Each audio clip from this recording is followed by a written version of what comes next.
Hi, I'm Amit Sengupta, and this is a video on geography brought to you by Edupedia World. And today we are talking about soils. It is quite possibly one of the most asked topic in any competitive exam, and you might already be familiar with it, but if you're not, then this video will hopefully be of some help. What I want to do in this video is make you understand a little bit in detail about different types of soil that exists in India. Now let me begin this video by defining soil. What is soil? It is a mixture of small rock particles or debris and organic material which develop on the upper layer of earth and support growth of plants. Now in the ancient period, soil was classified into two categories, the Urvara and Usara. Urvara means fertile soil and Usara is the opposite, sterile. Now today in the modern period, soil has been classified by keeping in mind its various characteristics like texture, color and moisture.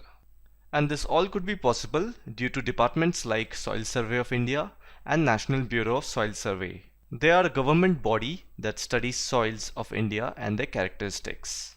Now that we have understood the main purpose of this video, let's begin the topic with no further ado. So the soils of India has been classified into 8 types. They are alluvial soil, black soil, red soil, arid or desert soil, laterite soil, marshy or peaty soil, mountain soil, and forest soil. Now let us read about each of the soil. The first one is alluvial soil. It is the most available soil in India.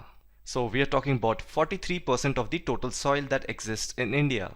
They are mostly found in the region of northern plains, deltas and river valleys. And if you see, northern plains is the region below the Himalayas. It consists of states like Himachal Pradesh, Uttarakhand, Delhi, Uttar Pradesh, Bihar and West Bengal, and this region is filled with tributaries of river Ganga. Alluvial soil is usually rich in humus, lime and organic matters. These three ingredients makes any soil perfect for growing crops. Rivers and water streams are the main reason behind the transportation of this soil. As we know, soil is formed by the continuous flow of river. What rivers do is, they carry the soil from one place and deposit at another place. And that is how alluvial soil is formed. Now alluvial soil is of two types. They are new alluvium soil, which is known as Khadar, and old alluvium soil, which is called as Bhangar. Alluvial soil is rich in potash. Potash contains rich nutrients that makes this particular soil healthy for growing crop. And it is poor in phosphorus. Phosphorus is an extremely reactive, highly toxic element. But nevertheless, it is an essential nutrient. It is present in human body as well. The color of this soil varies from light grey to ash grey, and the texture of this soil is sandy to silty loam or clay. Clay content in any soil retains the moisture quality. Clay holds the small debris of the soil together, and the kind of crops that are grown on this soil is wheat, rice, maize, sugarcane, pulses and oil seeds. So this was all about alluvial soil. And the next one is black soil. This soil is good for the growth of cotton, and sometimes they are also called cotton soil. So black soil is mostly found in the region of Deccan Plateau. So black soil is formed by the decomposition of lava rocks, and this type of soil is mostly found in the volcanic region. And the Deccan Plateau is the oldest peninsula block which was part of Gondwana land. Hence this place is ideal to find black soil. They are also called matured soil. And the reason is, I just told you about it, since they are formed out of solidification of lava rocks. So you can just imagine how much time it must have taken for them to convert into soil. So anything that is old will be associated with maturity, and that is why it is called matured soil. It has a very high water holding capacity, which is quite essential for the growth of plants. This soil is rich in iron, lime, aluminium and magnesium. But on the contrary, it is deficient in nitrogen, phosphorus and organic matter. So all the good organic matters are missing. And the color of this soil ranges from deep black to light black. And its texture is clayey. So this was all about black soil. And the next one is the red soil. Red soil is mainly found in the region of low rainfall. So some of the low rainfall areas in India are on this map. Just have a look at it.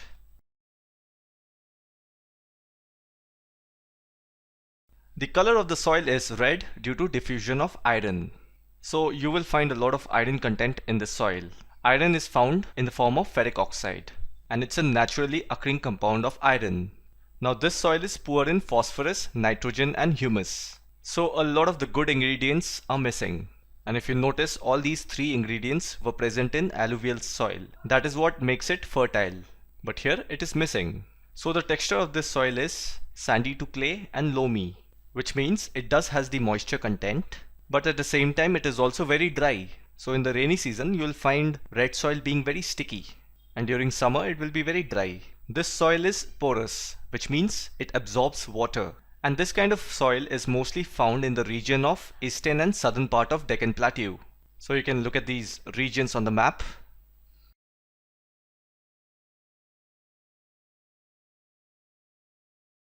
Now the kind of crops that can be grown on this soil are wheat, cotton, pulses, tobacco, oilseeds, potato.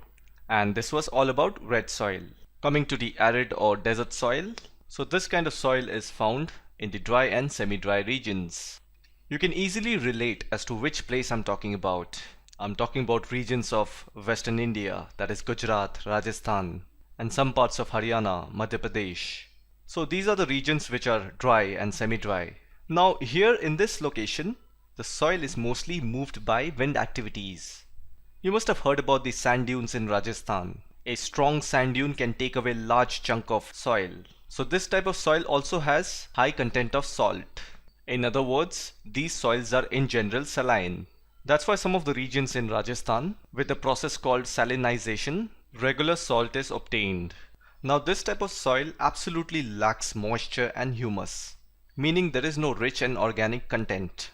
Therefore it is very difficult, almost impossible to grow any vegetation. Of course you will find cactus and other sort of such vegetation. Generally common types of plants cannot be grown on this kind of soil. Nitrogen is insufficient. Nitrogen speeds up the process of decomposition. Therefore it is essential for the growth of vegetation. And phosphate is normal. Phosphate helps in the growth of roots. Therefore it is essential for the growth of plants. So the texture of this soil is sandy and the color ranges from red to brown. This soil is pretty easy to understand. So I hope you get what is desert soil. Now moving to the laterite soil. So it's derived from a Latin word called later, which means brick. So this isn't the English word which means afterwards. It means brick. Later means brick. Remember that. So this soil becomes soft when you pour water or make it wet.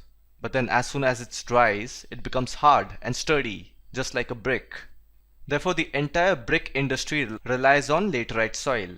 All they do is they take this soil, mixes it with water, gives it a shape and put them in a heated oven. And that produces a fine brick. This type of soil is found in the areas of high temperature and high rainfall. I have pinpointed those places on this map, just have a look at it.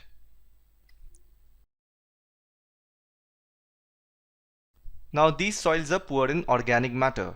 Therefore you cannot grow any vegetation on this soil. But this soil is rich in iron and aluminium. Now the color of this soil is red due to the presence of iron oxide. And heavy leaching takes place in this soil. So leaching refers to the loss of water and other plant nutrients from the soil. So the reason it does not have organic matter is because of bacteria. With the help of high temperature, they suck up the entire organic matter. And the kind of crops that are grown on this soil are rice, ragi, sugarcane and cashew nuts. So this was all about the laterite soil. Moving on to the next one, marshy or peaty soil. So this type of soil is mostly found in the areas of heavy rainfall and high humidity. I have pinpointed these places on the map, just have a look at it. So the meaning of marshy is muddy, squashy, waterlogged. In case you are wondering how they look something like this. So naturally the growth of vegetation would be very less. A large quantity of dead organic matter, humus, which makes the soil alkaline. So the meaning of alkaline is having a pH greater than 7, which means base, because anything below 7 is acidic. Plus with large quantity of organic matter or humus is bad. Always remember, the organic matter in a soil should not be too much or should not be less. It should be balanced. So in this soil, the problem is that it has excessive organic matter, which is generally a bad sign. These are heavy soil with black color. So as I said that these are muddy soil, therefore the water content in it makes it heavy. So these type of soils are found in Kerala, coastal tract of Odisha, Sundarban area of West Bengal. So all coastal areas. So this was all about marshy or peaty soil. And the next one is mountain soil.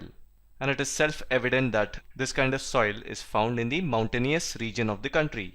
So we are talking about places like Jammu and Kashmir, upper side of West Bengal, Uttar Pradesh, and northeastern region. So mountain soil supports the growth of paddy, wheat, soybean, and sugarcane. And if you notice, all of these crops are water intensive crops. And in the mountainous region, you will get ample of water because the rivers are usually perennial, which means they flow continuously throughout the year. So this was a brief description of mountain soil, and I hope now you are well aware of it. And last but not the least, the forest soil. So this type of soil is found in the regions of forest and high rainfall. And always remember, forests that have high rainfall are called tropical rainforests. So in this soil, the humus content is less and thus the soil is acidic. And the reason behind that is because in forest, the decomposition is faster and that leads to the formation of less humus. Because in forest, mostly you'll find all waste leaves and branches of the trees. And then with rainfall, the decomposition process speeds up and that leads to less humus. Now, usually the soil in the upper valley side is silty, meaning fine sand or sediments. But then just think about it. Even the river sand is very fine. They're very fine sand. But you cannot plant anything on a fine sand. So I hope you understand the problem. So in order to be a fertile soil, the soil should be a little wet. The moisture content should be high. And that kind of soil is generally found in the lower valley. Because over the time when these soil come down from mountainous region to the bottom, there it becomes absolutely fertile. That's why you must have seen that a lot of agricultural activity is carried out on the lower valley of a mountain. And with this, we have come to an end of this video. So I hope this clarifies the classification of soils with a little bit of depth. Watch it few more times and you will be well versed with this topic. I hope you found this video informative and I will see you in the next video.